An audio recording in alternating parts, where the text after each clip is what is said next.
Mm. Mhm. Oh my goodness. Of course, I have to be yawning this morning. Good morning, our wonderful people. Welcome, welcome to the program. Today is another day that the God of our ancestors has made. Today is April the 6th of 2024. So thank you. Welcome to the program. As usual, you are a partner, you're a board member, so don't shy away. We are not looking for people to praise us and sing all the glory. We're looking for partners, collaborators, people that understand this work so that you can begin the work in your neighborhood. So no thank you required. Just be an active listener, an active member so we can get this thing going. Time is of essence. My name is Mona Saga, and I am a mother of four Igbo children. I'm from the Great Igbo Nation. I am in economic exile in Houston, Texas, and I'll allow my sister to introduce herself. Welcome to the program. Thank you so much. Welcome to the program. Thank you, my sister Monachi. Um, we welcome everyone today. Today's show is, of course, my name is Equi. I live in Lexington, Kentucky. Today's show is kind of sober, like the way we look at it, it's heartbreaking, but we'll go through it. No, we might step on toes, but that's not the essence. The essence is not to step on toes. The essence is because a section of us are not okay. Because if we know anything about our culture and who we are, we care so much about the poor, especially children and women too. So if it's affecting them, then it's affecting all of us. That means we need to address it. So it's not typical Nina's mobilization show, but it's still part of it because we need to fix certain things, cleanse our homes so that we can embrace the package of freedom for all and justice for all that we've been preaching on this platform. Thank you once again. Continue to help us share, like, and subscribe. We love you so much, and we're giving our all that you might live the type of life you are supposed to live. I will join us in sharing. We'll pull up Nina's video so that we'll share as that is going on playing in the background. We're sharing, we're inviting our friends to this discussion. This important discussion. Thank you very much. Thank you, my sister.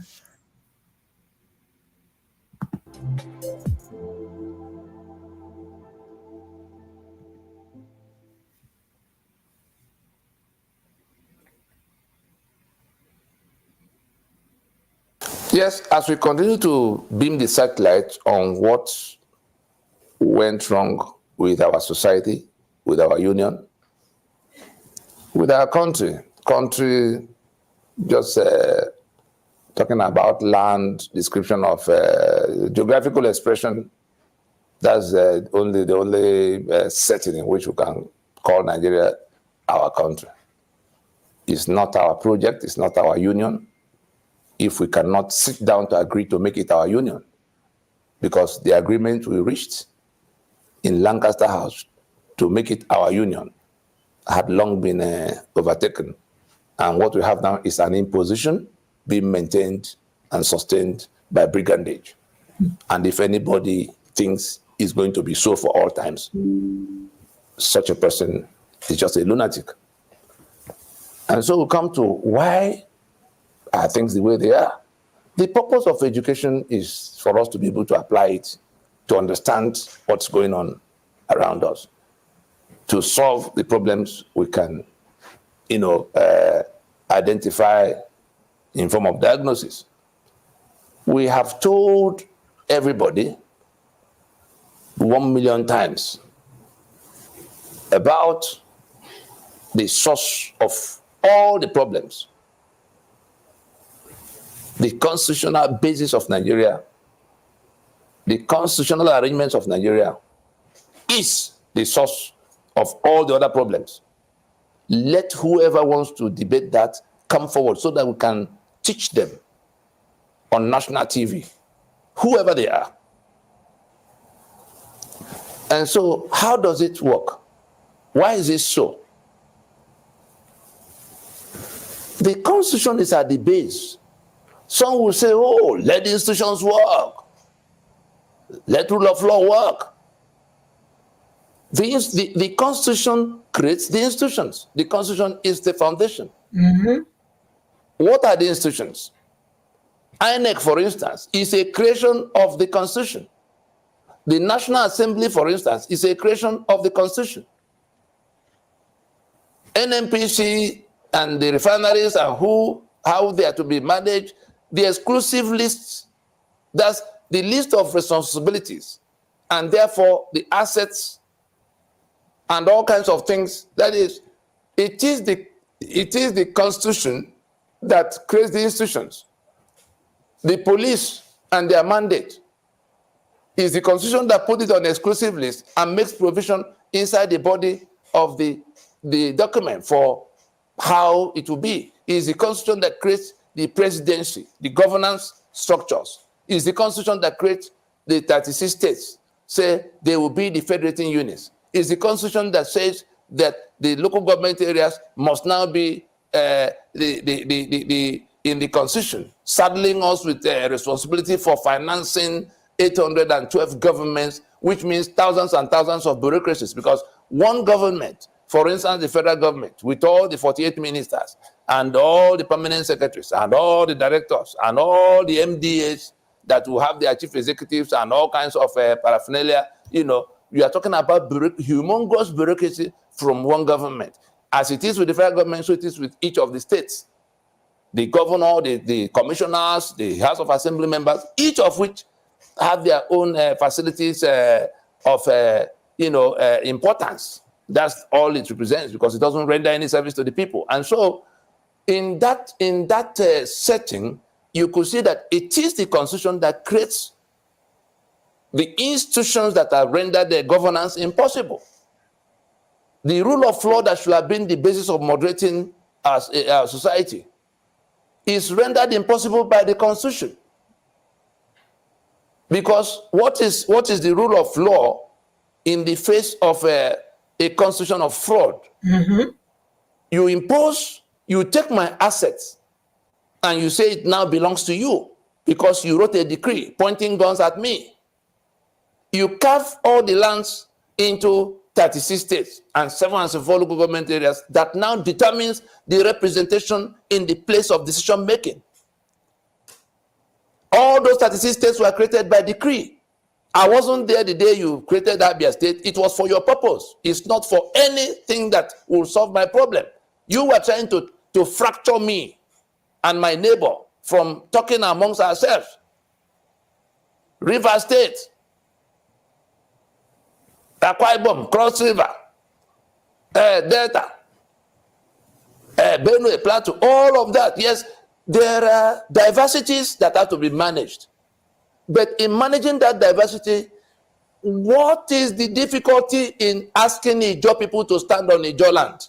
Asking Ogoni people to stand on Ogoni land? Ishekiri people stand on Ishekiri land? Anang people stand in Anang land? Allow them to discuss among themselves how they want to federate among themselves, and together coming to discuss with other people who have held similar discussions. Let the Jukun sit with the chief, let the Doma sit with the Berom, and all of that in that geographical axis to determine. That was what the British ran away from at the time they were creating Nigeria in 1914. They never talked to the people. They confiscated their sovereignties by treaty. They just, by fiat, created a union in 1914. From that time, or even when they were going to Lancaster House, Eastern region, Western region, was it a product of the owners of the sovereignty? To date, the owners of the land and lands that are aggregated to form the union have not constituted themselves into a union. That is the meaning of constitution. To constitute, to come together to make one unit. And it is in that constitution, because some people just see constitution as the document that is painted green, white, green. No, it goes far beyond that. It is the the fact of agreeing to be in union, one political union. It is the union agreement as documented. That's the meaning of constitution. For the blockheads that go about discussing constitution as if it's just a document that anybody anywhere can write.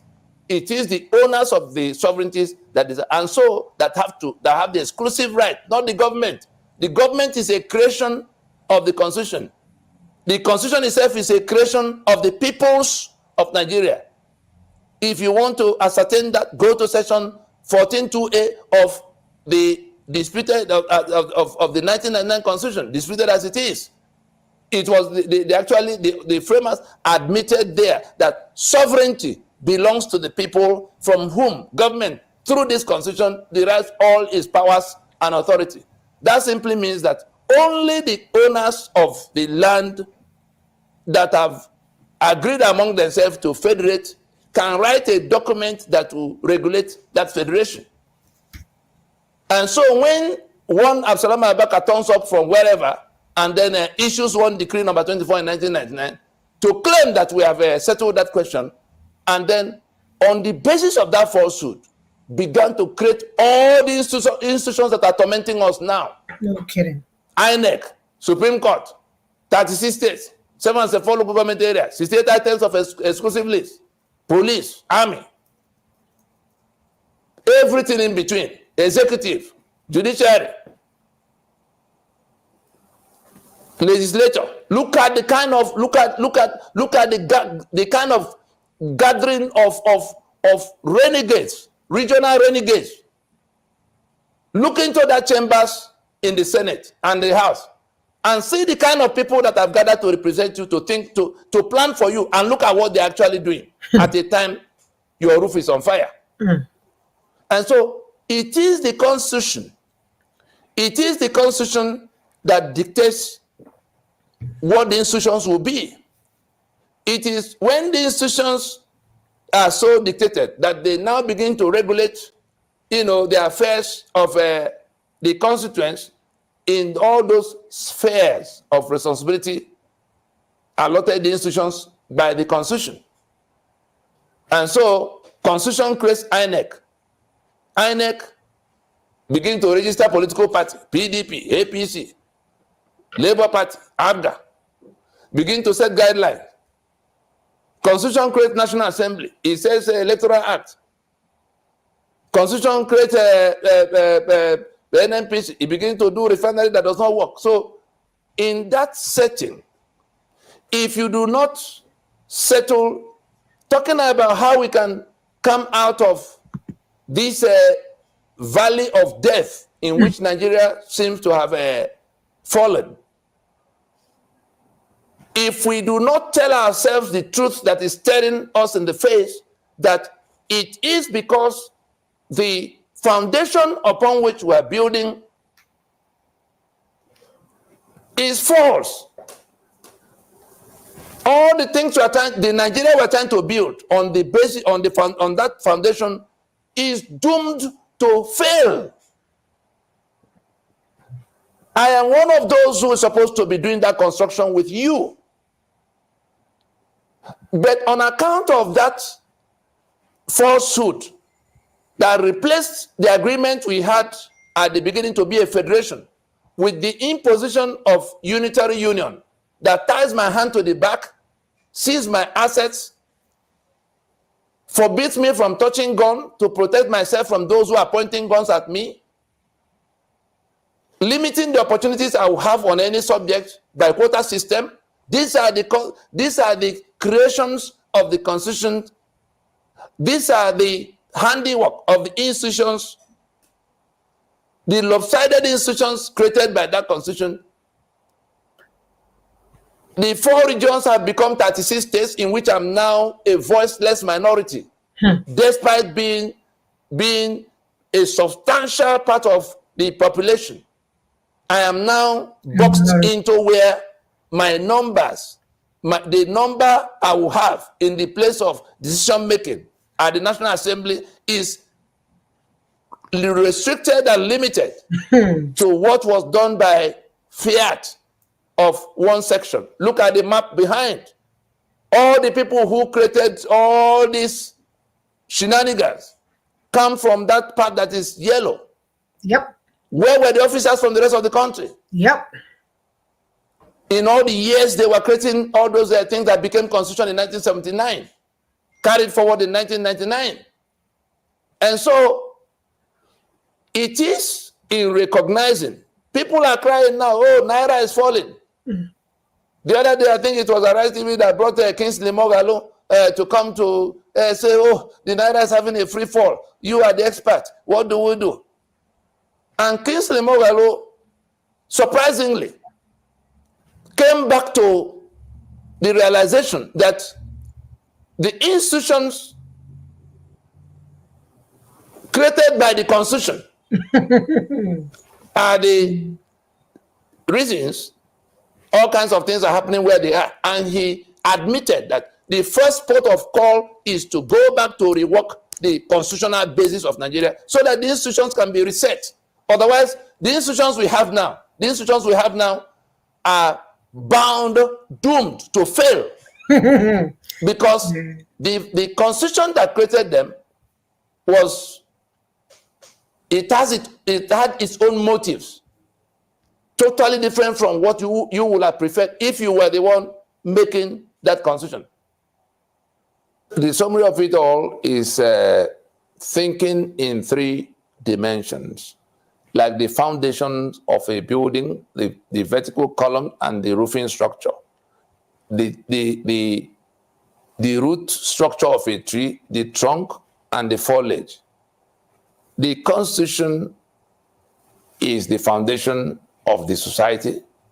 That's the polity Nigeria has defined. Then the politics you see are like the pillars, the vertical column sitting on that foundation. And the policies you see, the roofing structure sitting on those pillars of politics. And so if you do not get the foundation right, the polity, if you do not set the polity, that's all this shout about constitution. Nothing will work on the foundation we're building now. The building is doomed to fall, to collapse.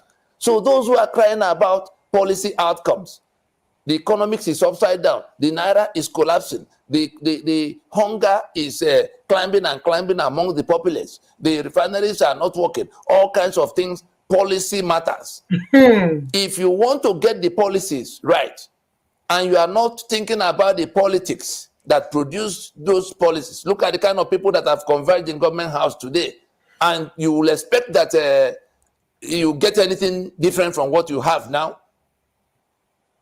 Why can't we use our God-given intellect with all the PhDs we parade all over the place to know that the sequence of getting things done is to deal with the foundation, deal with the vertical column sitting on that foundation, and the roofing structure sitting on the pillars, the vertical columns.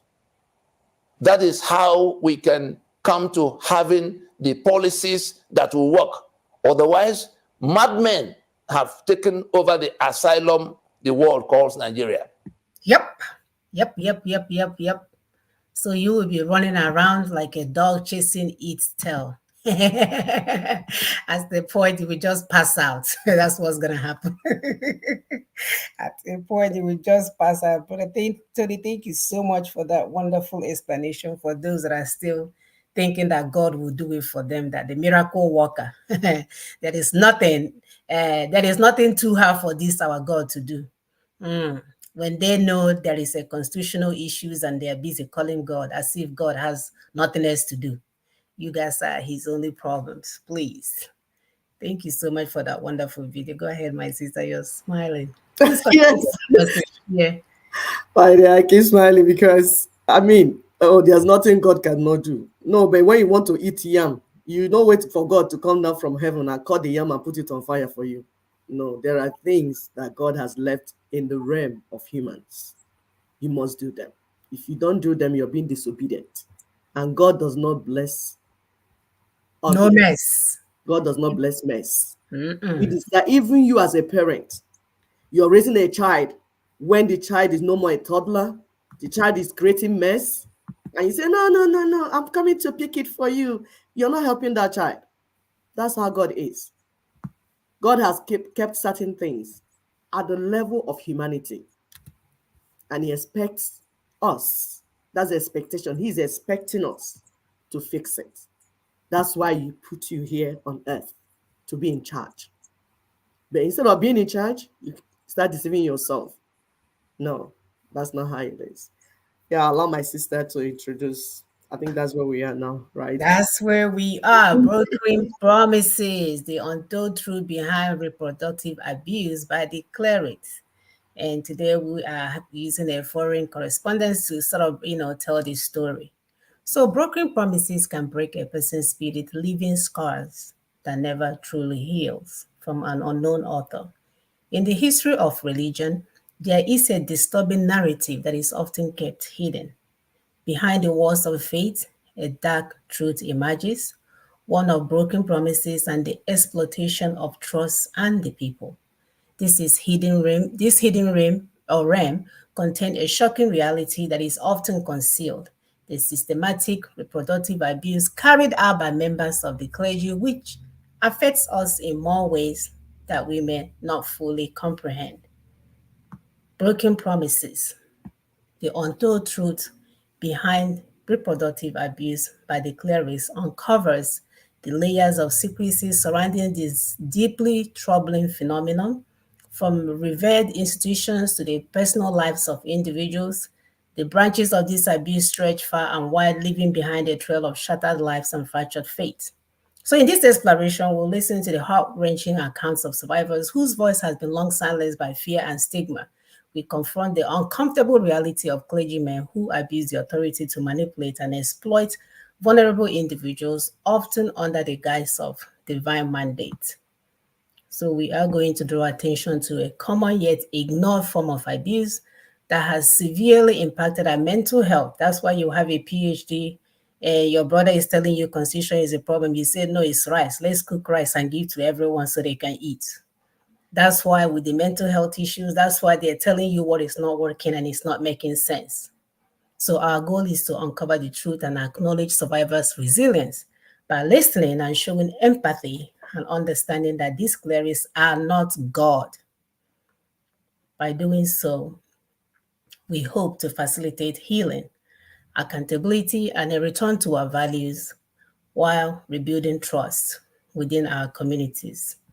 These things are very important. Healing, we have to heal ourselves. We have to get our psyche in a good place for us to move forward, because if not, nothing will make sense to you. You will think that your manipulative way will work because you've been living in a maladaptive behavior. You've been using that to survive. You get abused, you go and abuse somebody else, and you're hiding and you're lying. You even go and open church and bring people in there so you can abuse them some more in the name of the Lord, because something here is not correct.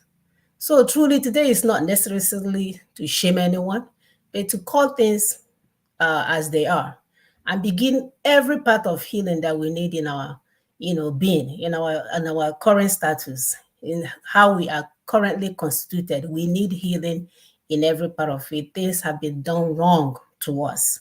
Things have been done wrong around us. Everything that we know is always our. That's why, as we are talking, people are still promoting to go and amend constitution when we are online every day telling you that constitution is a problem, it has to be taken down.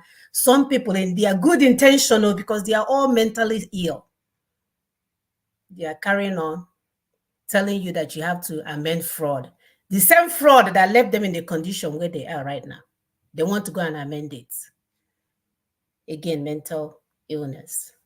Sister, I will let you add while I pull up the video. Please continue to help us to share and like as Yeah. one.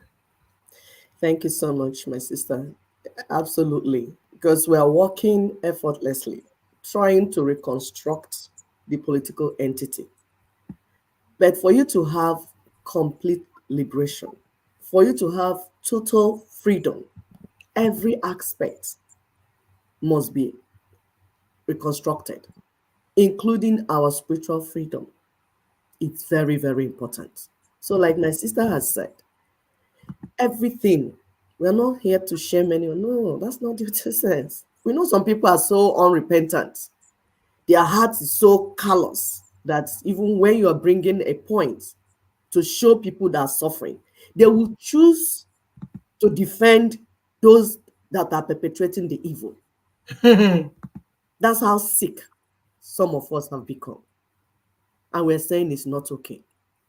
Because if in the society we have a segment, the vulnerable, crying, weeping, if you are indeed a Christian, you will know that God will hear that cry and will not answer your own prayer as a result of the cries of the vulnerable in your society. We know when we finish all we're doing that everything, law, but it's better we begin to deal with individuals. The Bible says, judge yourself so that you'll not be judged. We are trying to take care of all the things that we need to take care as we all move towards freedom. Thank you. I'll allow my sister to continue. Absolutely. So today, objectives, we're going to listen to our foreign correspondent in the video. He's going to give us a breakdown of how some of these broken heart and broken promises took place. So when you look at our Hattie Weathers, she mentioned that broken heart and broken promises result to sufferings, abuse, fate, and it can even, once you take hold of what has happened to you, you can even recover from it. So the next objective is to look at the estate of Usman Danfodio, which is a reminder to all of us that we've never moved forward. Not only did they use religion to hold us hostage, they sold us right in front of us. The man came on the radio, announced that we are living in his estate, and we thought he already ate too much salad. I don't know. He's kidding. People were asking him questions, they thought it was a joke. We're also going to look at Federal Republic of Nigeria, a promise that was broken, that never happened. We are given independence that somebody else took over, just kind of like took over the estate and handed it to another landlord. And of course, we cannot end without the Nina's 5-point agenda and then our announcements. So let's begin with the first part of the video. We're going to look at the first 10 minutes, 20 seconds. So you can understand the pain. These are grown men that could have easily said, oh, now I'm okay. I could move on. I have my family. If you don't know who you are going to suffer from identity crisis. And no amount of success, no amount of money, no amount of anything can allow you to move forward, because you having that connection to who you are, your ancestors, means a great deal. And so there's a reason, there's a biblical reason for that. So let me turn on the video so that we can be on time today. Brendan and Damien were brought up by a loving, devout Catholic. Hold on, the slide did not move. So they didn't see the objective. It's just the first page that is still showing. Can we go to the objective? Okay, yeah, thank you. I don't know why my thing doesn't allow me to do a slideshow anymore. That is insane. Okay, so this is your objectives. Yeah. And now I guess I have to go back and forth. Yeah, thank you. Brendan and Damien were brought up by a loving and devout Catholic couple in Richmond, Melbourne. It was an idyllic childhood. Roy and Bet Watkins... Sorry, let me make it bigger so that we can see. Thank you.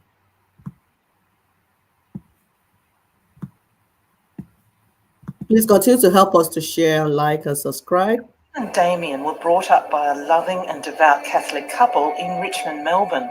It was an idyllic childhood. Roy and Bet Watkins adopted Damien in 1959 and Brendan in 1961. Brendan started to realise his adoption was unorthodox when he turned 29 and decided to find out about his biological parents. I was born in a private hospital, which is really unusual. People weren't born in private hospitals. Who paid for it? By 1990, Brendan and his partner Kate were keen to have children, so they wanted to know about his genetic history. The first step was to obtain his original birth certificate. It was here at the Catholic Family Welfare Bureau in Melbourne that Brendan had his first meeting with a social worker to find out the names of his biological parents. It was not what he expected. I was hoping that the birth certificate would have both parents' names. It just had my mother's. I went along expecting the stereotypical solution.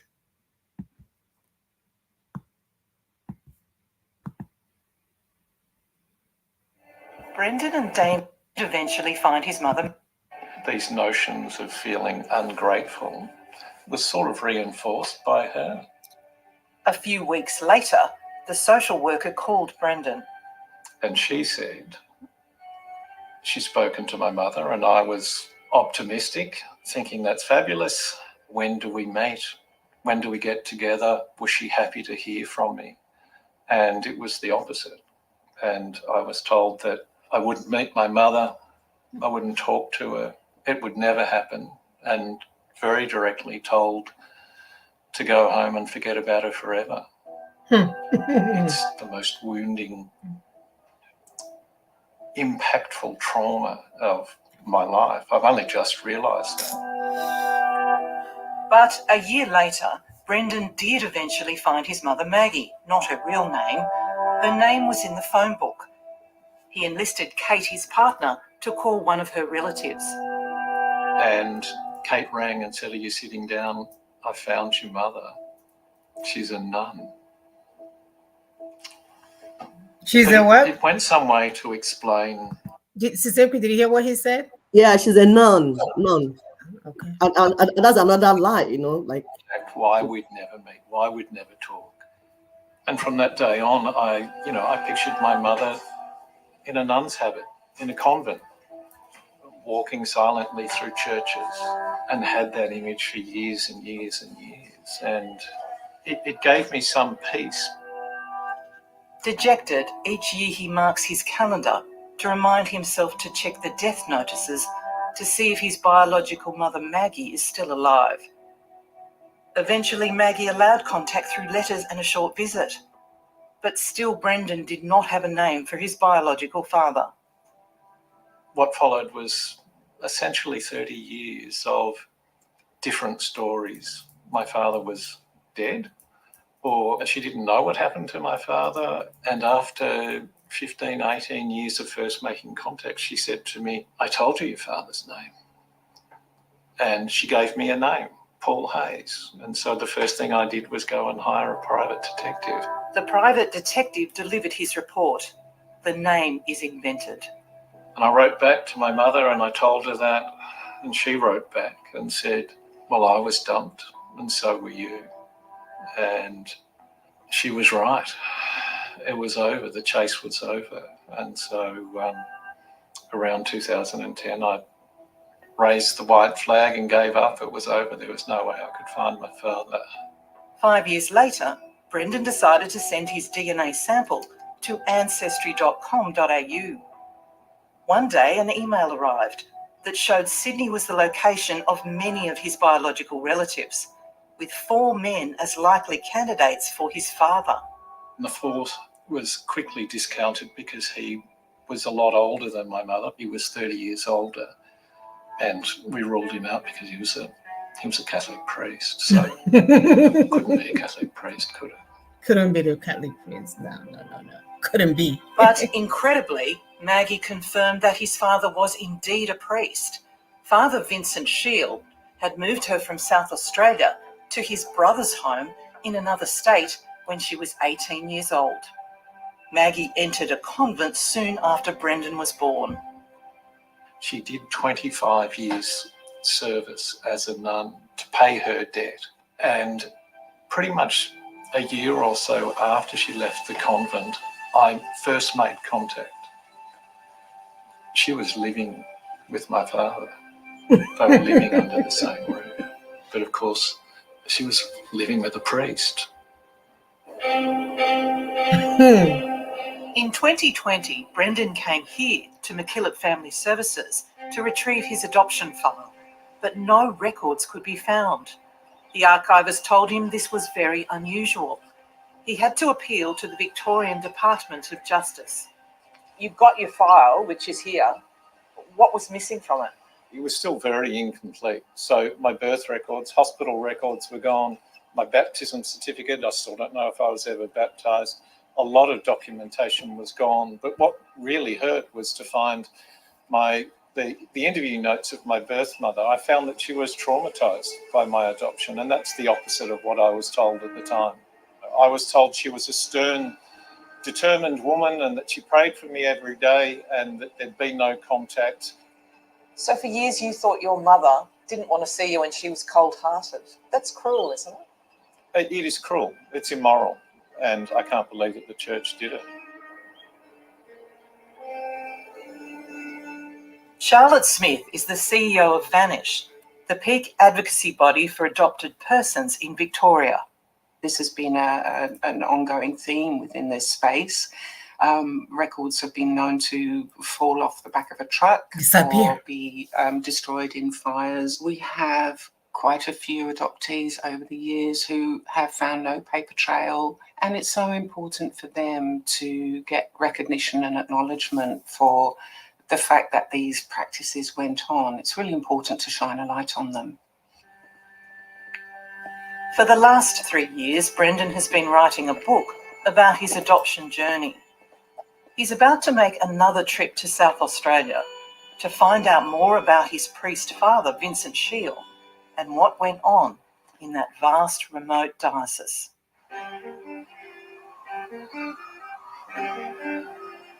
Morning breaks over the Spencer Gulf at Port Augusta in South Australia.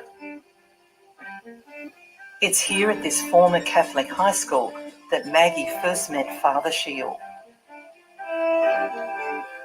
Brendan has asked his cousin Bill to come on the road trip with him.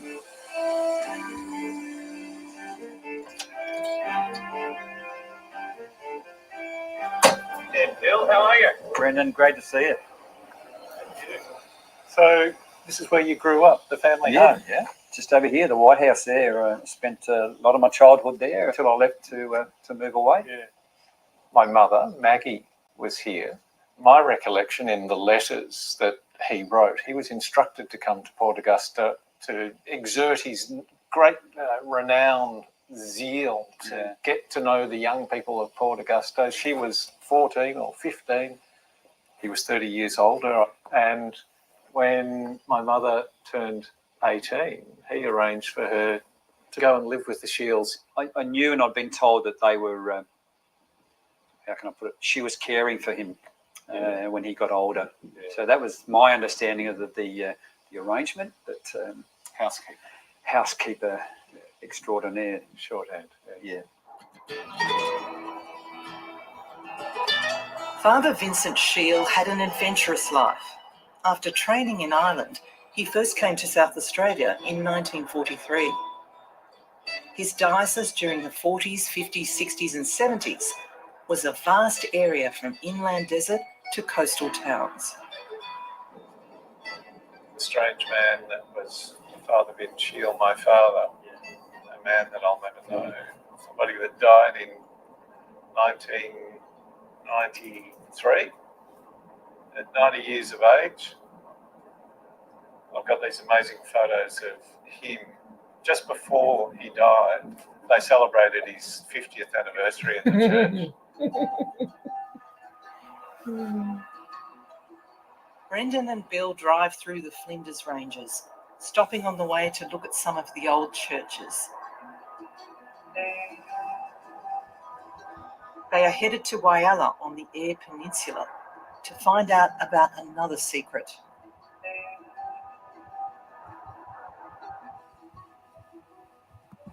All right, we'll stop here for now. We kind of like wanted to make some comments on what we are witnessing, right? Because these people, they have done the unthinkable, and God will allow them to live to the age of 93 just to see if they will go and make any change. You have the audacity to give birth to a child, deny the child, turn around. This is a child. The mother, by the way, is a child. It's a 15-year-old that he was supposed to be a father over. Got her pregnant at 18, go and dump her somewhere, had the child, disappeared, put her into non-school or whatever. Memory, yeah. And whenever she retired, he brought her back to be a housekeeper extraordinaire. That's what the guy was My saying. dear, if all these are happening in an organized society, tell me, what is happening in Africa? The What is unthinkable. where there's no rule, there's nobody to fear anybody, anybody does whatever they feel like doing. Have you seen how our people have been suffering? The wisdom to live a good life, to have good relationships with human beings and with God, generally should come from the word of God. That's why our people go and embrace church. Didn't know is a cult, is fraternity, where they protect the powerful and then eat up the vulnerable. My dear, go ahead. It's insane. So let's look at spiritual abuse by the religious leaders. These people, they control and manipulate others in the name of spiritual leadership, which we know is also abuse of power and authority. They give birth to children, force their mothers to give up their children for adoption, notwithstanding what the mother is going through. You can hear the gentleman saying that the mother was traumatized. And these men are able to provide for their family. They are able to actually take care of the child if they have to, or if they should. But what they're doing is they make it, take the easy way out, continue to lead a holy life while you destroy people spiritually, physically, and otherwise. Holy in quotes. Holy in quotes. You will deny this woman to ever agree that she had a child. Even at her old age, her son is reaching out and she's still in denial. What a tragedy. I'm telling you. You deny her the opportunity to raise her own children in the name of serving Lord. What kind of God do you think she's serving, knowing that she abandoned the child somewhere and that doesn't know his identity? And even when the child is reaching out, she's lying. No. And you spent 25 years in a, what is it called? That he shipped her there after giving birth, took her there to be a nun. And then when he needed her, he brought her out again. And the child was busy for 30 years, they're lying to her. Oh, your mother is this. Oh, your parents are this. Like, the child is trying to get a closure. Hey. So you can see the way church and heart beggar, right? They don't even have a human heart. No, it's fraternity. It's somebody said it online the other day. Say it's fraternity, it's a cult. And so go ahead, please. Yeah, so they do all these things and they leave broken children, broken people everywhere. Because mind you, this is just one segment. We are not talking about the ones that they're abusing directly in the church. The one that Mama Nkechi sends for Nkechi to go and drop breakfast for them. We are not even talking about what's happening to them when Nkechi goes to drop breakfast and lunch. Or the ones that are doing man server or what server that are serving, and the small boys who are not even going to those ones. They're not even going to those ones. Life of lies and secrecy, yet they want us to think that they are working with God. They are all about heaven. They know what they are doing. They walk with God. They are one with God. And the worst part is that they really brainwash everyone that when you talk about this thing, people get uncomfortable. People will fight you. People will defend them. Yes. Yes. People will defend them. Nobody wants to talk about it as if they are GODs that we cannot do anything with. And we're saying it's time for us to listen to those that are traumatized, because we cannot continue to normalize raping. We cannot continue to normalize abandonment, abortion, murder, while you are allowed to maintain your priesthood position and carry on as if nothing has happened. So obviously we are not religious. So I mean, we're not religious. We are not godly. Yeah, we're not. Because we know that our priest is doing so and so, and we're pretending like it's not happening so that all will be well. Which God? That's why you're calling him anyway. He's not answering. These women, when they get them, they know they are vulnerable. They usually get girls from poor or dysfunctional family because these people are constantly looking for an authoritative figure. They're coming to the house of God to get cover, to get protection, to get taken care of. Instead, the opposite happens to them. The priests take advantage of them. you can see why we are all mentally deranged. And now what I had you could because trauma everywhere and traumatized people will traumatize others. Yeah. Unless if they are intentional in all their ways. So if you have a particular father, as we are saying now, to those of you that every time your mother is all about father this, priest this, oh father more is coming, let's go and cook this and this.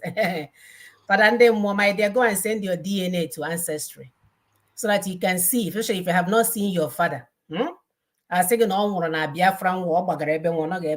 that father that is always coming to your mother's house. You may get $2,000 from Vatican. Will it be do business at least? Yeah, wouldn't kill it. But you can even have a physical father self because Monday Monday you might have a physical father which is a figurehead. He's priest. So you really need to go and check and be sure. And especially if you look like one particular priest. One particular priest, indeed. Our brother Ukuoma said church is an organized crime. You can say that again, my brother. They are such an organized crime. Go ahead, sister. Idea. It's terrible. So we're still talking about spiritual abuse by religious leaders. These are people that we were looking up to, like to help us, because the society is already broken. So people are running to anywhere they can find, like, okay, what do we do?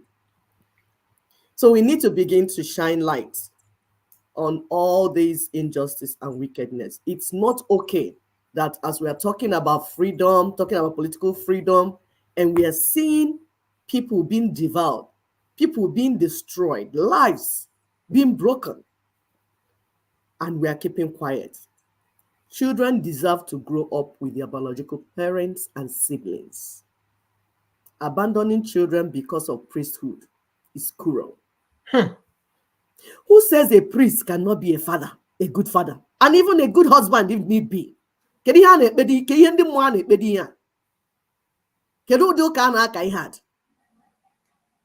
is all this? Are we talking about the population control? Where our women are walking up and down looking for husband? They carry some people and kept one side and kept them that are sleeping with who? It doesn't even make sense. This is not the gospel of Yeshua. This is not why he died.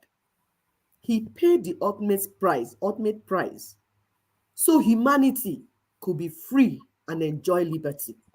Not this slavery and cultism. Everyone is hurting. Broken promises, broken hearts, everything broken. This is colonialism and slavery. And we have told you time without number that these colonial masters, they broke our spirituality, broke our culture, broke our system of governance, destroyed everything about us. Everything. In our original life, we wouldn't do something like that. No man will give birth to a child and abandon the child. We must make sure that that child has a good father.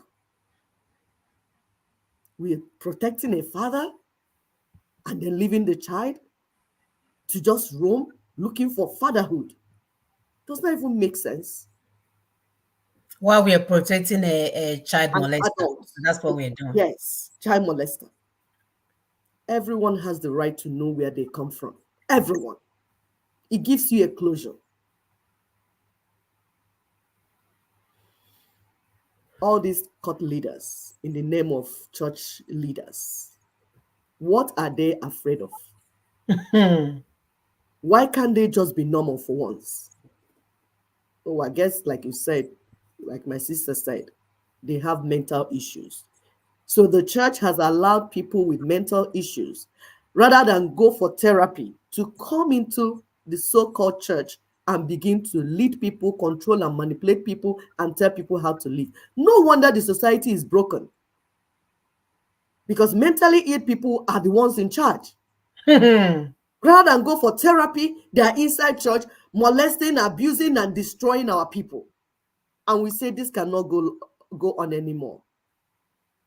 Why keep people under this type of heavy burden of lies and deception? Why? When they could live a better life, an easier life.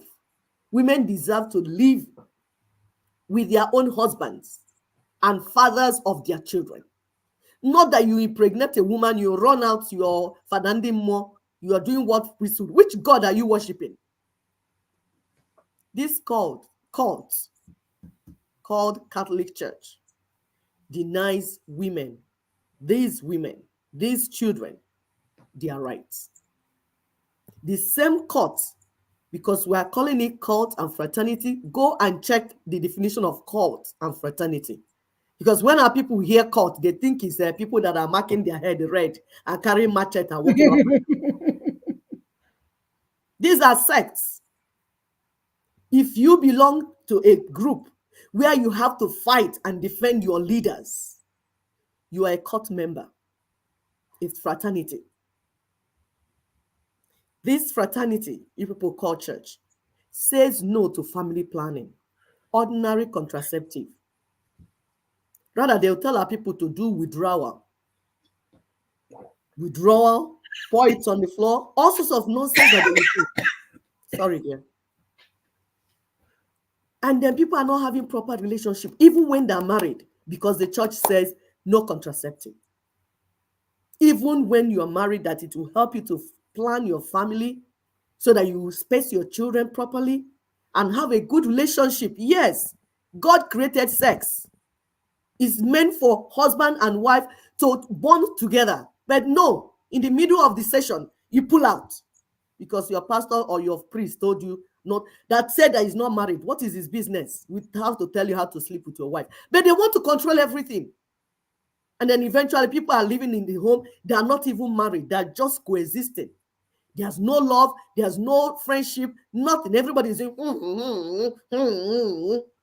because what you're supposed to be enjoying inside marriage, you're not enjoying it.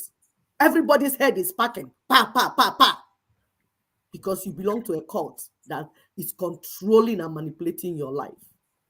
This same cult said no to divorce, no to polygamy. They turns around to support and cover the priests that abandoned their children and their baby mamas. Demon indeed. Who is fooling who? My people, who is fooling who? Just think. We don't want you to come fighting. Think first. Just think with us. Think along with us. You will notice these things in your community, but you keep quiet. Zip your mouth. Zip. Let's begin to fix these things. Indeed, these colonial churches are dangerous cults and fraternities. They are more dangerous than the ones you see carrying red and carrying machetes, because they destroy you emotionally, destroy you psychologically, destroy you even financially. How will you not be a better person? How will you be able to fulfill your purpose on earth, your God-given purpose on earth? How can our people progress under this heavy yoke? This suffering cannot be from God. Ekekerowa did not bring this suffering. It is not from the God that created us. It is definitely from our enemies who do not wish us well. We'll continue with the next segment of the video. Please continue to share, like, and subscribe, and pay close attention. Thank you.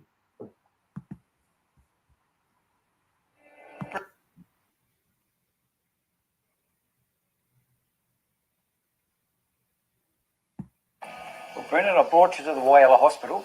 This is where my Uncle Terry started his life.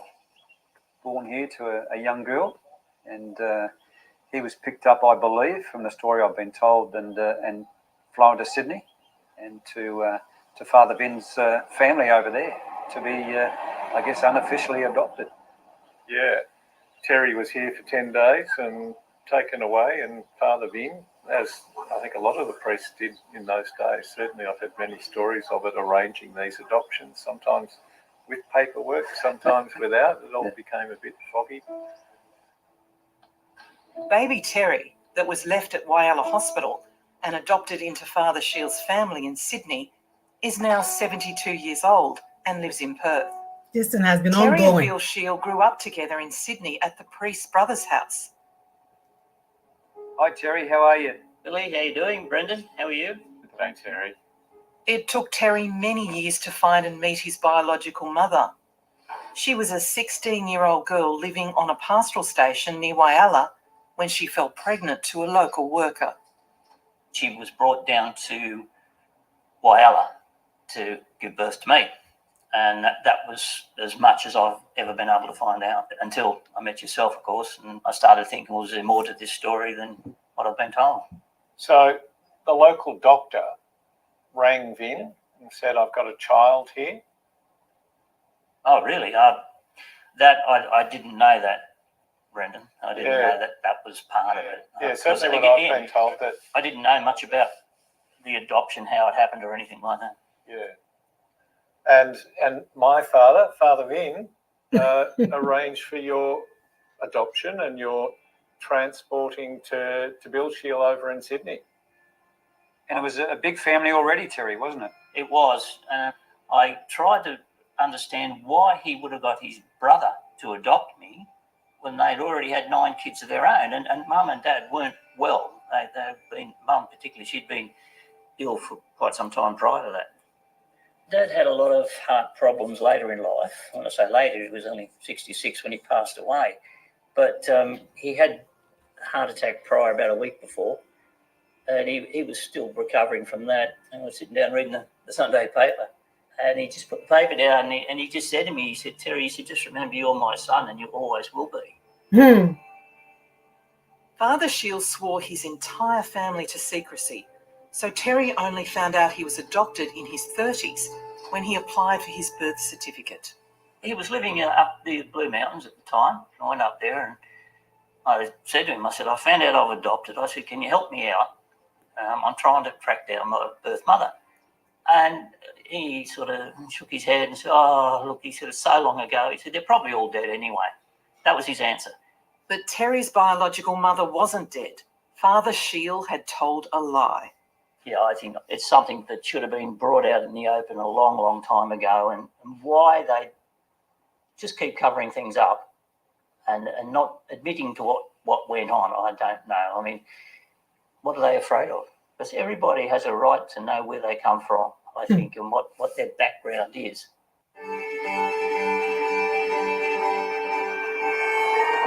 Corn, now a well-preserved tourist town, was Father Vincent Shields' last parish before he moved to another state to live with Maggie.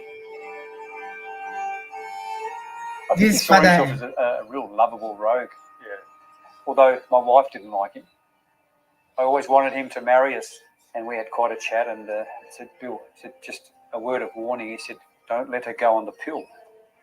He said, when they go on the pill, they tend to wander.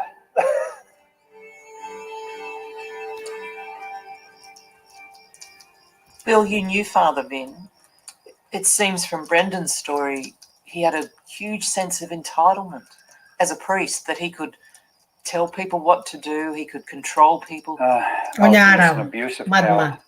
And he was certainly controlling of me in several ways, and I resented it. At the end of the day, is that, taken to the extreme extension of the authority they had, it's a spiritual abuse. The priests are the hands and feet of God on earth. It's very hard to say no to a priest, and particularly for somebody like Vin. He was in the second largest diocese on planet Earth, apparently.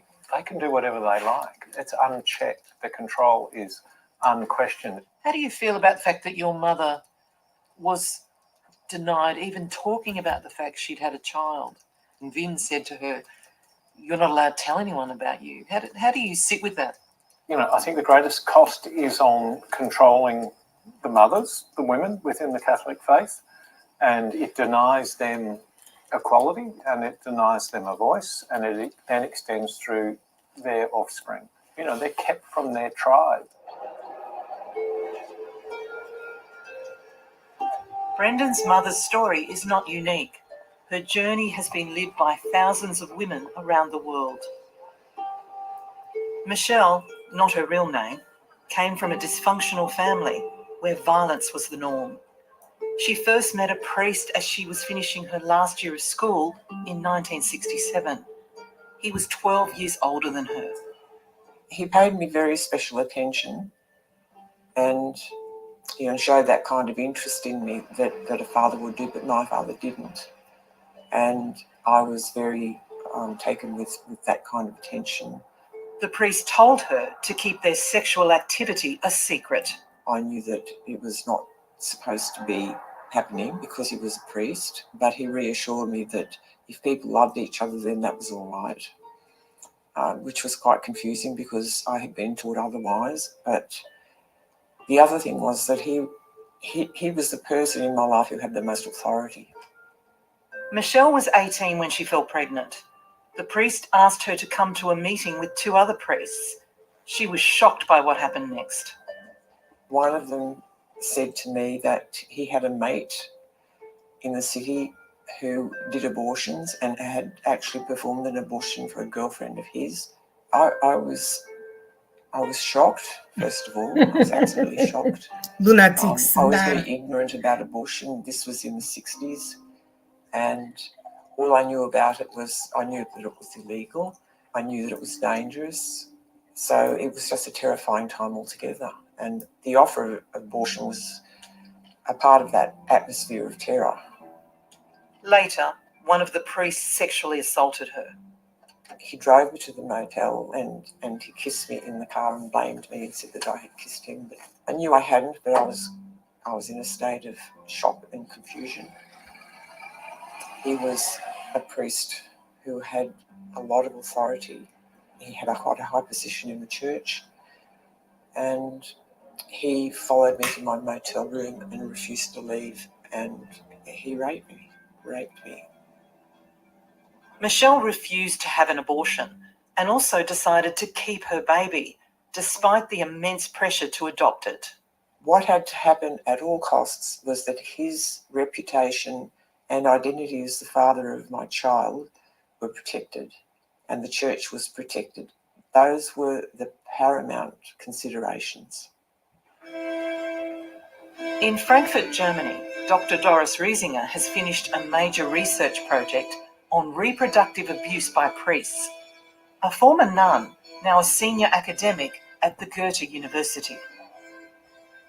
I don't know how many pages, thousands of pages I looked at, all kinds of documents, from survivors' accounts to court documents to newspaper articles to grand jury reports. So I found the first abortion case involving a 13-year-old girl. And I found cases with girls even younger than that, 11-year-olds who had become pregnant as a result of sexual abuse by a priest. Something that typically happened was that they would be put under pressure to abort. And I was amazed at how many victims did not want to abort, actually. They did not want to give in to this pressure. They wanted. All right.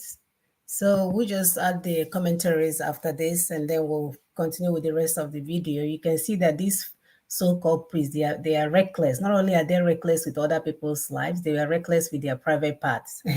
Anywhere they see, even if I pity the dogs in the neighborhood. Who knows what happened to the dogs? They were doing whatever they feel like because they have this authority to do so.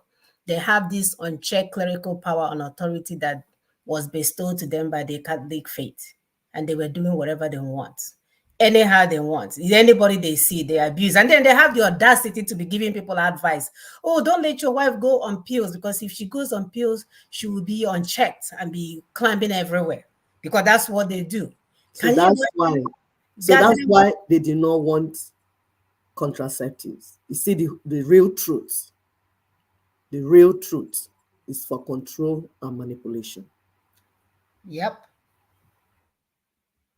They are everywhere, so reckless, not caring about the impact on the human health, on their reproductive health, on their mental health. None of that was their concern. Their concern is to exert their power and authority over these, vulnerable people that are around them looking for God.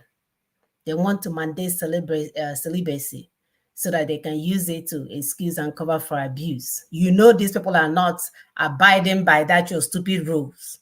Every time you turn around, they're getting chased from here or from there, or from there, they're looking cross eyes. You're asking someone who got credit to be a certain way to be the other way, and you think you're going to be successful. Think about it. Other contributing factors is the power structure of the so-called Catholic Church, because the way they set things up, women are second class, sisters can never head their parish, they will always be subservient to their so-called priests and play second role all the time. All the time. Our sisters are forced not to get married. You see them with stomach as if they're about to deliver the whole parish, because someone is there probably abusing, telling them to go and remove. They will put in, they will remove. They won't even allow them to go on birth control so that they're not going back and forth with exactly. Series of abortion. Yeah, the man will say himself have done abortion. He can do it for the girl. Yeah. Can you imagine? After they have, the stomach has grown long enough, they will make them to become mother. That part. So when we are saying this, we're just trying to call out the ills of this so-called religion that they have bestowed upon us. How it has destroyed us as people, how it has destroyed us as communities. Because when you're telling people that are in a certain group of faith about things, I don't know, or the daily, what is that thing that they eat every day in their churches? Yeah, the Holy Communion. That is unholy. The unholy communion. After you abuse everybody, you give them unholy communion. Is the power of indoctrination. How can they take off the rights of women? These women do not have rights. Even the natural right of keeping a child fathered by a priest. The system says no. The system says no. Yet, people, because of power of indoctrination, are protecting this system. With it, and they are still in line with what nonsense they are teaching them.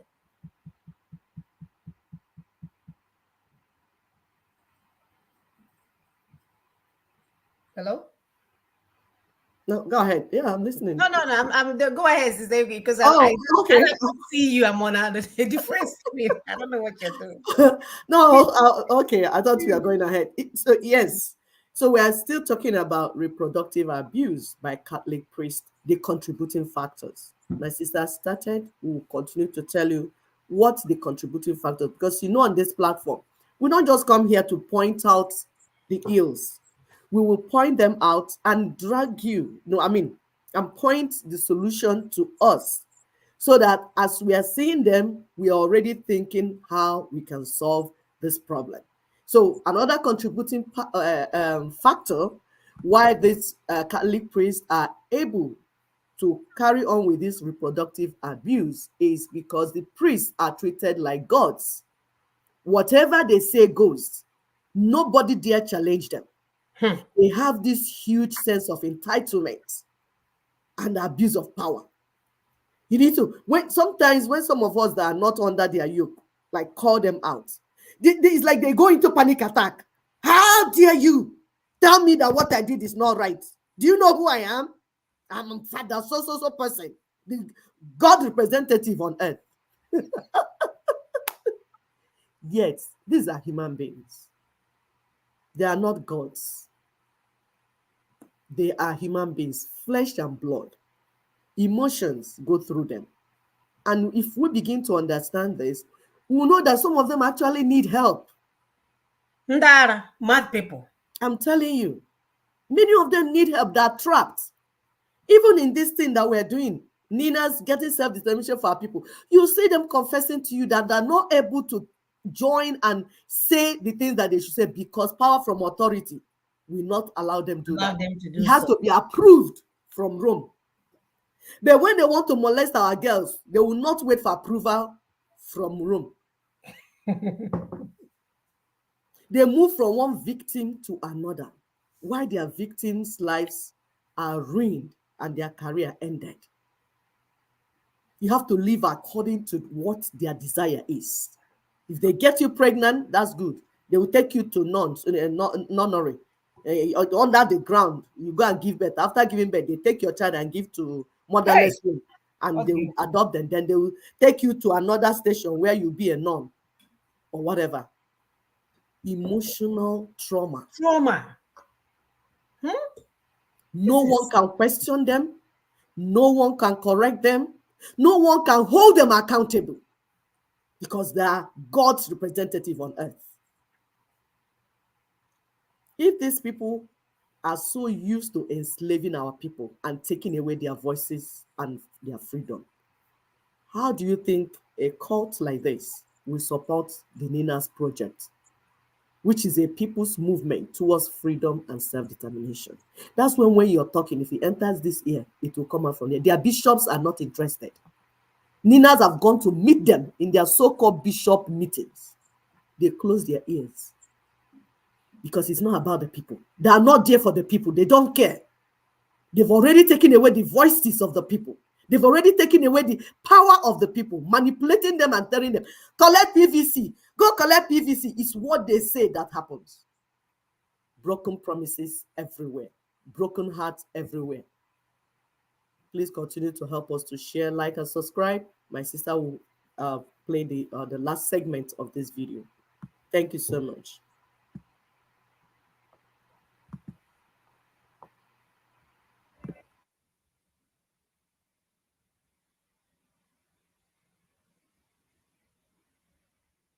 I was amazed at how many victims did not want to abort. Actually, they did not want to give in to this pressure. They wanted the baby. Are these cases you're talking about all many, many decades ago? Or are we talking that this is happening now or in modern history? Many of the victims that I have looked at, they're my age. So even if they have happened to them as children or teenagers, it's not long ago. And I actually think we can assume that this is still going on because none of the contributing factors has been erased. The clerical power of priests, mandatory celibacy that often works as a perfect excuse and cover for reproductive abuse, all of that is still fully in place. And no major reason. Oh. What happened? I'm sorry. I was trying Brendan and Damien were brought. I'm trying to move the thing. To abort, actually, they did not want to give in to this pressure. They wanted the baby. Are these cases you're talking about all many, many decades ago? Or are we talking that this is happening now or in modern history? Many of the victims that I have looked at, they're my age. So even if they have happened to them as children or teenagers, it's not long ago. And I actually think we can assume that this is still going on because none of the contributing factors has been erased. The clerical power of priests, mandatory celibacy that often works as a perfect excuse and cover for reproductive abuse, all of that is still fully in place.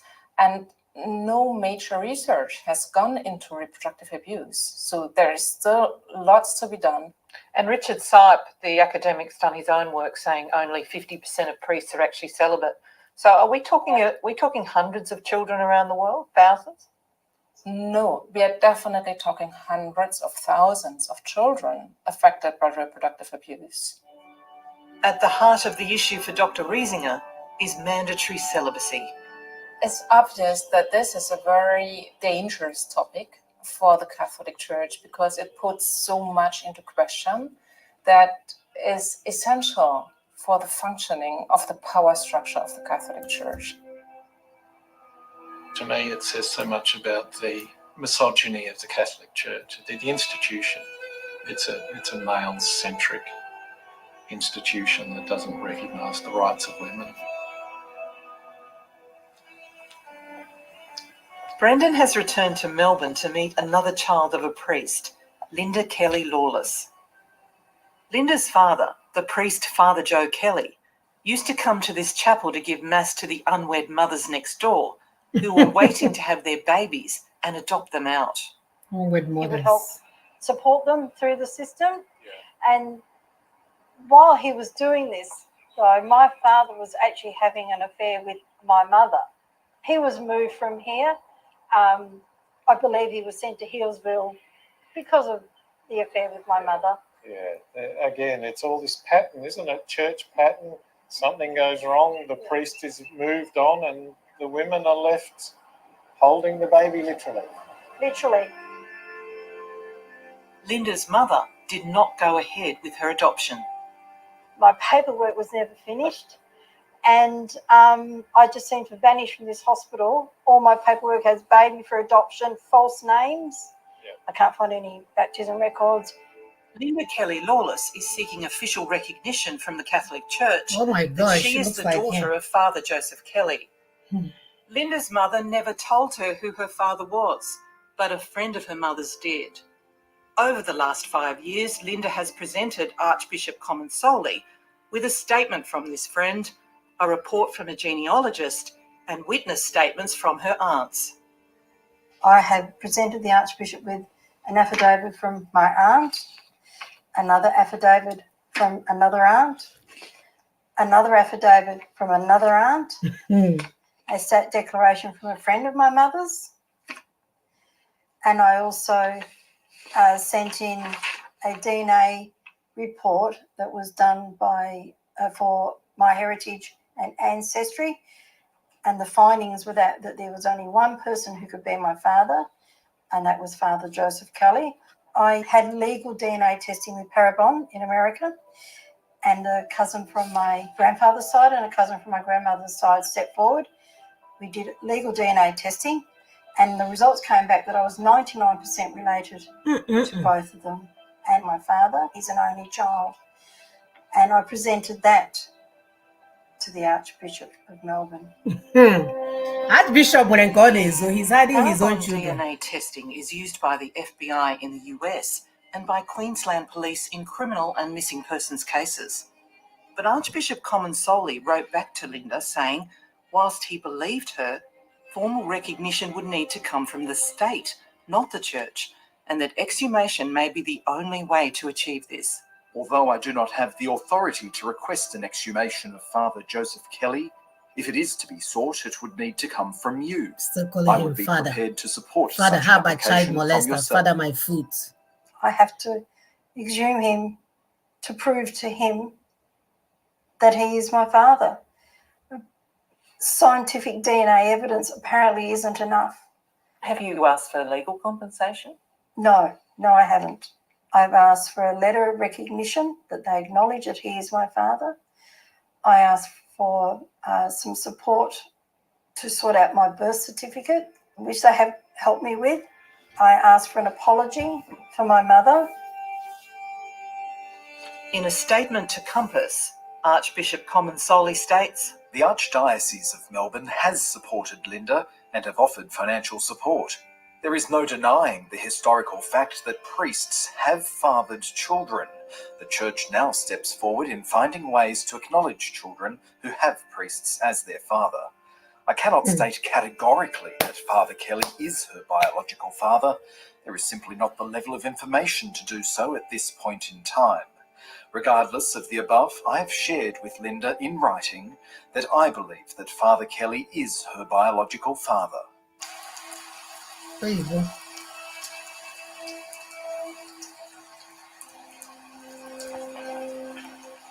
Hi Susie, how are you? good, hi Linda. So this is the headstone you have Yes. made for your father. Yes, it is. The parish priest from this local area and the private Catholic cemetery, they had no problem with you putting your name. No, none at all.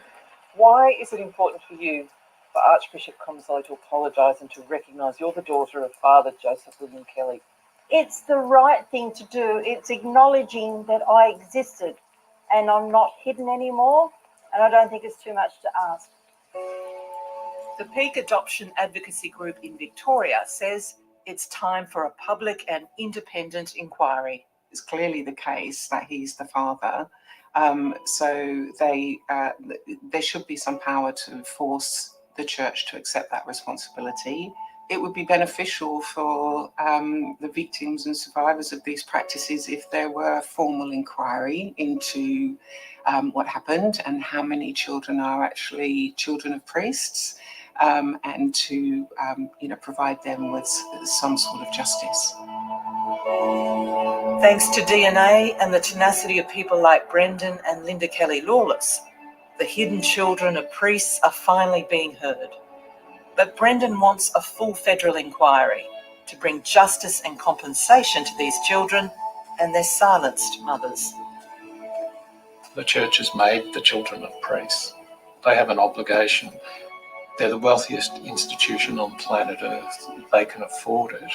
They need to fund support to children of priests.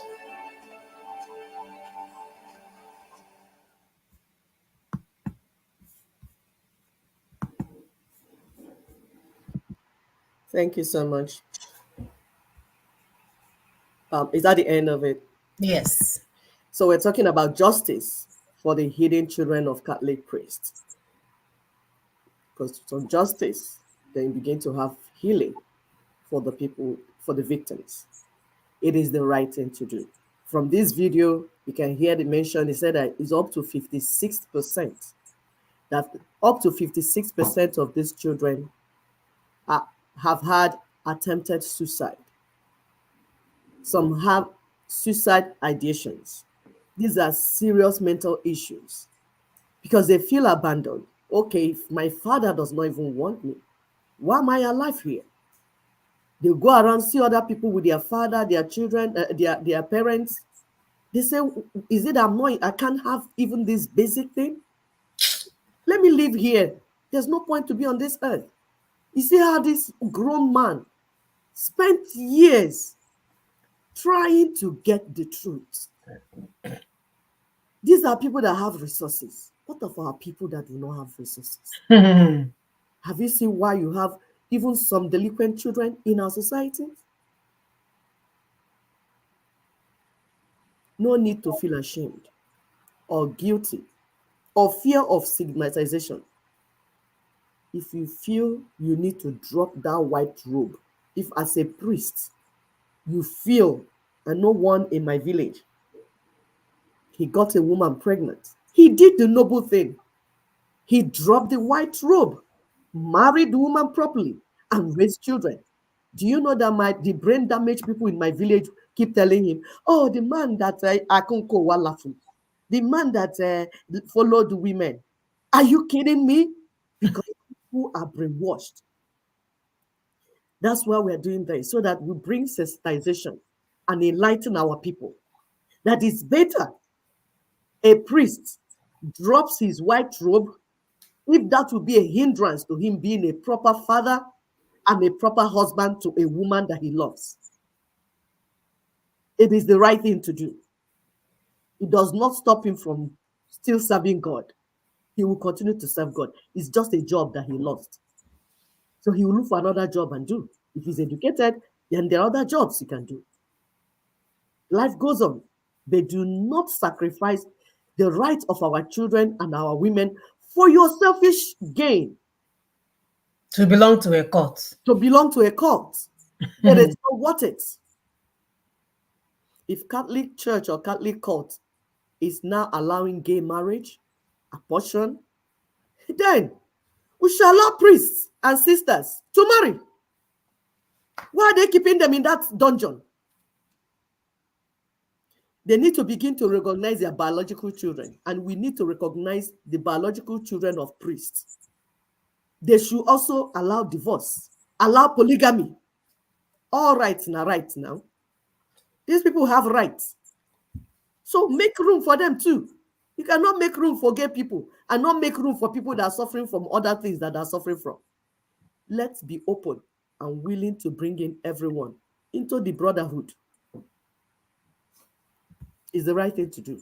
You can't do for others and not do for others. No, you do for everyone. That's fairness. We have a case of Irish Catholic bishops that have guidelines. They already have these people don't behave like us. Once they have a problem, they sit down and say, okay, how do we solve it? And we used to be like that before until we became colonized and our brain became upside down, our legs went up. Irish Catholic bishops, they have guidelines of what to do when a priest fathers a child. The man said it is reasonable. You heard him in the video. He said it's reasonable to do. It's reasonable for adults to take responsibility of their mess. It is basic common sense. You put the welfare of the child first. and treat each case individually. Even Vatican itself has a guideline on this also. He said that they didn't make it public. They only make it public to people that need it. So if you need it, you go. If you don't need it, you see now, you can be a good priest and a good biological father of a child. If you father a child, do the noble thing. Do not abandon the child, abandon the mother. No, and do not abort the child either. It is time to begin to be transparent so that we can worship God in spirit and in truth. All these lies and deception is making people turn away from God because they think it's God that is doing it. Meanwhile, it's man-made manipulation and control, not coming from God at all. Rather than spend millions of dollars trying to cover sexual abuse scandals, why not begin to implement common sense policies? We must begin to take responsibility of the mess we create as adults, not running away from them. For fairness and equity, mindsets need to begin to change. These children deserve the right to be heard. They deserve freedom to speak openly and not to become a symbol of their father's failure. No stigma should be attached to a child that came into the world. A priest fathered you, he should drop his white garment to cloth and go and marry the wife since he loves the woman so much. He should move on. It means that the priesthood is not for him. Whatever standard they gave, he should leave it and move on. If the system is not welcoming them yet, you as an individual need to do the right thing. This stigma needs to go.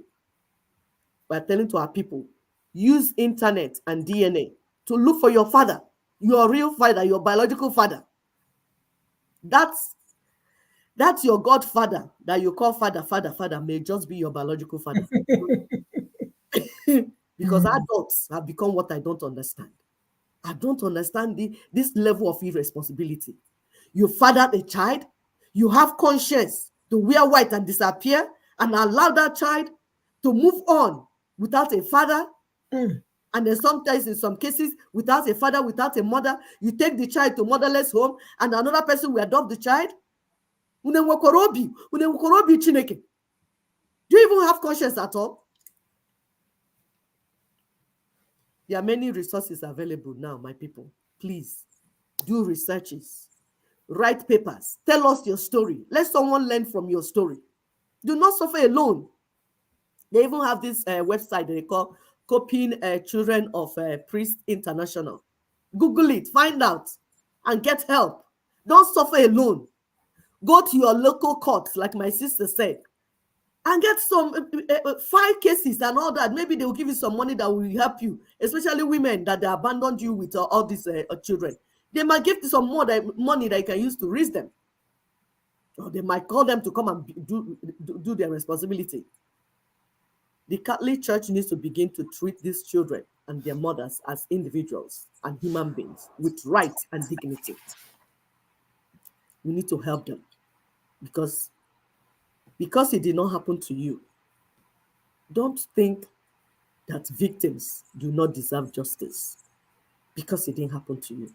Don't fight protecting the leaders of the cult. Meanwhile, the victims are out there. What type of church are we practicing there? That means it's cult. We need to change the way we do church so we can have a better result and a better outcome. We are calling on fathers and husbands, yes, those with authority at home, to arise and protect our women and children. You cannot continue to be naive. Some of these so-called priests come into your home, sleep with your wife, sleep with your daughters, and even with your sons sometimes. And you are there following father, carrying chaplet up and down. Please, let's be more sensible so that the world will be a better place for our people. We need to wake up. I'll stop here. Thank you. Yep. We need to wake up. And it's not just the Catholic Church, it's all of you guys that are abusing our children. Yes. Some of you are not out in the open. We know what you're doing. Yes. Those that open church every time. Oh, my children, my daughter, my son. Meanwhile, you're sleeping with your daughters and you're sleeping with your sons. Exactly. All of you, all of you, all of you guys. Yes. That are there abusing, increasing the mental health crisis that we have, causing people not to understand simple English, simple breakdown that Constitution is problem. Our PhD holders are trying to go and amend the problem that we have because they are all messed up somehow or the other. And of course, we mentioned earlier that we live in the estates of Osman Danfodio, a promise that was made and a promise that was never given, a promise that was broken because we never, ever, ever, ever got any independence from that colonial terrorist. Never. We failed ourselves and our children by refusing to do the right things. And the right things are looking at us. One of them is that constitutional takedown, the decommissioning of 1999 Constitution that we have mentioned over and over and over again, and some people want to go and amend it. But as they are waking up and they go on national TV, they realize that all the calculation, all the statistical analysis, because you know how math, they know how to speak English. They are trying to calculate how dollar will be bigger than naira. How naira will be bigger than dollar. So they came back and say, well, that calculation from Harvard is not working because Nigeria is in urgent need of fundamental constitutional restructuring. They are realizing it, and even the professors. And we thank God because that's what we're asking people that are professors to start doing. You cannot be calculating 1 + 1 and you think it's 11 because it's lying at boa crack 1 1. And now you're thinking it's 11 when it's supposed to be 2.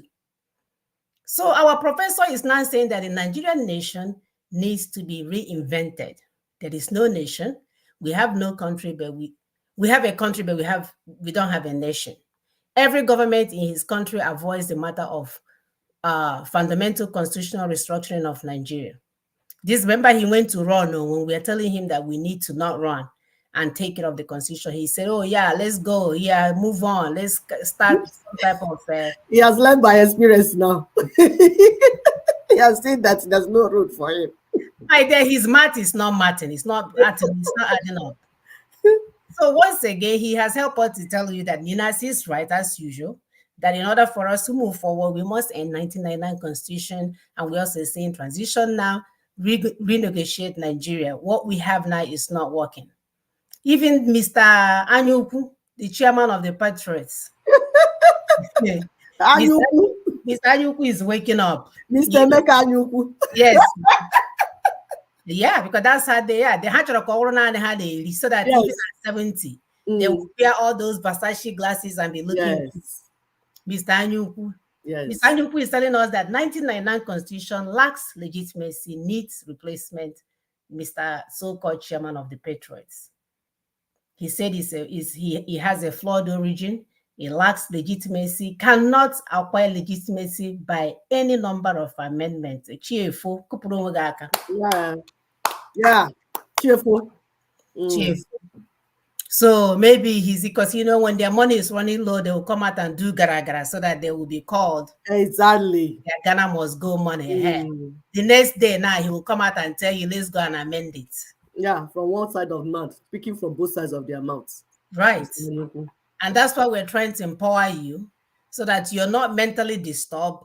You will remember what was said that is important. So when these criminals come out, when they come out from this forest to run into the forest, you will stop them. Even our Papa, the one that writes a breakfast book for us to pray. Yes, after tying up everybody inside slavery, then you will now write breakfast book for you and so start praying in your slavery. Start praying in your slavery. God can do it for us. When you are the one that did it. Instead of doing what you did, you start calling God and give up my people prayer points to start praying. He said that renegotiation is required. What? No kidding.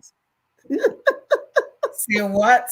Cheerful. Clarion call in Nigeria today is one for restructuring and a reassessment of the terms of our union as a nation.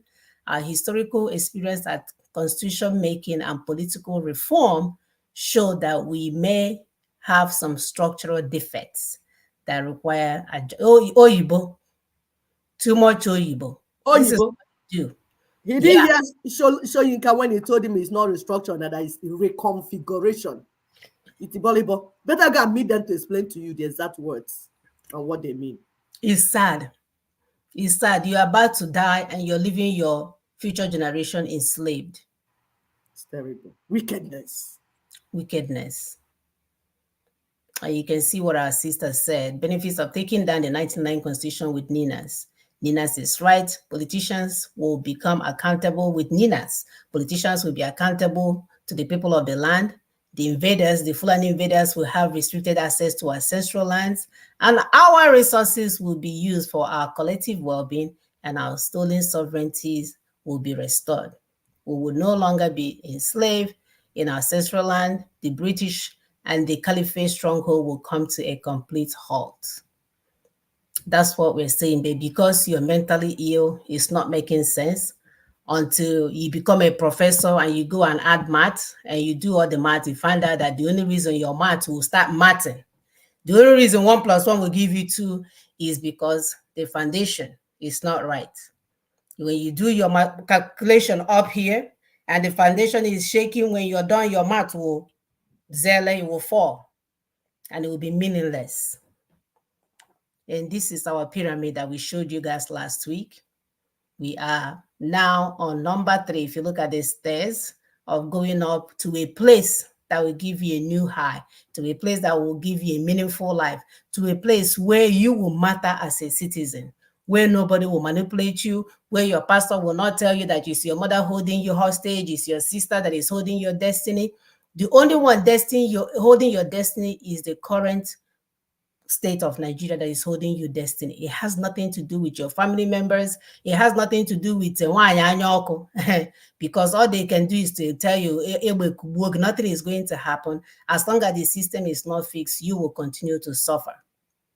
So if you look at that step, we are on number 3. That's what everyone that still have their senses intact should be pushing for transition now. Transition now.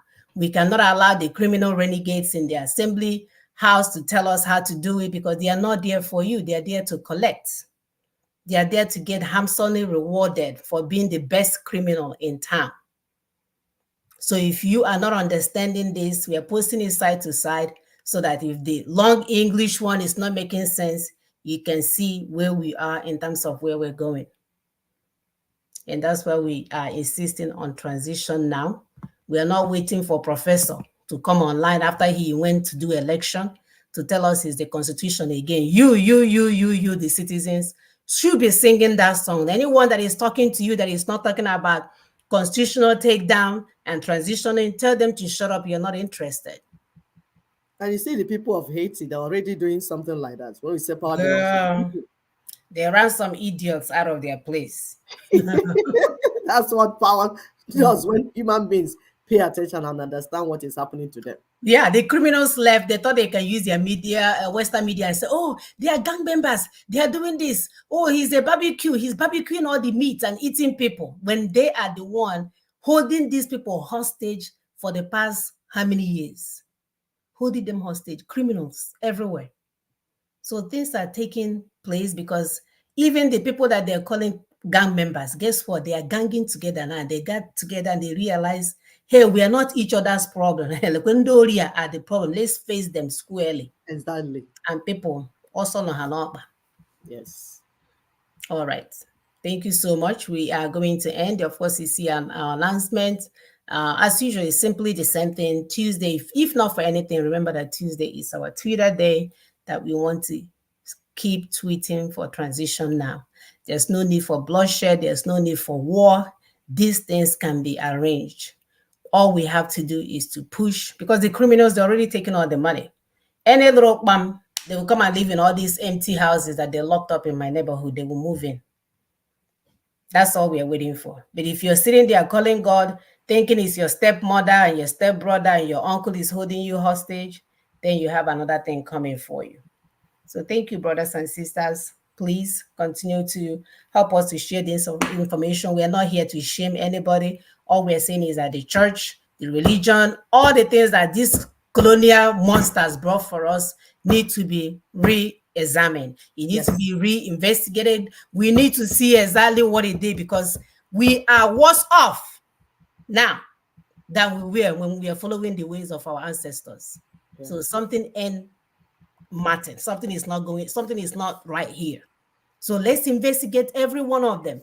Those people that will bring their stupid policies and policies that are destroying who we are and making us do things differently from a way it will favor us, we need to get rid of all of them. All of them, including the ones that are benefiting me. If it's not going to benefit all of our community, get rid of it. Thank you, brothers and sisters. We have run over our time. We shall return next week. And we're going to post this video in its entirety on our webpage, so that if you want to watch and share with your loved ones, you can have access. Take care. Bye-bye. Bye.